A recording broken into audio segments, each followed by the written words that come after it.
ಭಯೋತ್ಪಾದಕರಿಗೆ ಆಶ್ರಯ ನೀಡಿದಂಥ ಇಬ್ಬರು ಅರೆಸ್ಟ್. ಜಮ್ಮು ಕಾಶ್ಮೀರದಲ್ಲಿ ಇಬ್ಬರನ್ನ ಬಂಧಿಸಿದೆ ಎನ್ಐಎ. ಈ ಭಯೋತ್ಪಾದಕರಿಗೆ ಆಶ್ರಯ ನೀಡಿದಂಥ ಇಬ್ಬರನ್ನ ಅರೆಸ್ಟ್ ಮಾಡಲಾಗಿದೆ. ಜಮ್ಮು ಕಾಶ್ಮೀರದಲ್ಲಿ ಎನ್ಐಎ ಇಬ್ಬರನ್ನ ಬಂಧಿಸಿದೆ.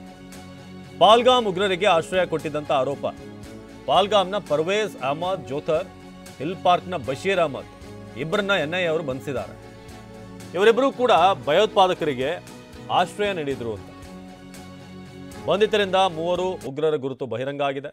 ಲಷ್ಕರ್ ಎ ತೊಯ್ಬಾ ಉಗ್ರರ ಬಗ್ಗೆ ಖಚಿತ ಮಾಹಿತಿಯನ್ನು ಇವರು ಕೊಟ್ಟಿದ್ದಾರೆ. ಪಹಲ್ಗಾಮ್ ದಾಳಿಗೂ ಮುನ್ನ ಇಬ್ಬರು ಉಗ್ರರಿಗೆ ಆಶ್ರಯ ಕೊಟ್ಟಿದ್ರು. ಹಿಲ್ ಪಾರ್ಕ್ನ ಮನೆಯೊಂದರಲ್ಲಿ ಮಾಹಿತಿ ನೀಡಿದರು. ಸೊ ಭಾಳ ಸ್ಪಷ್ಟವಾಗಿತ್ತು, ಪಹಲ್ಗಾಮ್ನಂಥ ಒಂದು ಘಟನೆ ಆಗಬೇಕಾದ್ರೆ, ನರಮೇಧ ಆಗಬೇಕಾದ್ರೆ ಖಂಡಿತ ಅಲ್ಲಿ ಸ್ಥಳೀಯರು ಕೈ ಜೋಡಿಸಿರ್ತಾರೆ ಅಂತ ಅಷ್ಟು ನೀಟಾಗಿ ಪ್ಲ್ಯಾನ್ ಮಾಡಿದರು. ಯಾಕಂದರೆ ಅಲ್ಲೇ ಇರುವಂಥ ಒಂದಷ್ಟು ಧೋಕೆಬಾಜ್ಗಳು ಅಲ್ಲಿರುವಂಥವ್ರು.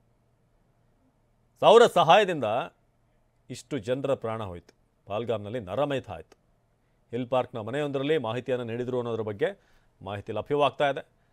ಒಬ್ಬ ಪರ್ವೇಜ್ ಅಹಮದ್ ಜೋಥರ್ ಅಂತ, ಇನ್ನೊಬ್ಬ ಹಿಲ್ ಪಾರ್ಕ್ನ ಬಶೀರ್ ಅಹಮದ್, ಇಬ್ಬರು ಖದೀಮರನ್ನು ಈಗ ಎನ್ಐಎ ಅವರು ಬಂಧಿಸಿದ್ದಾರೆ.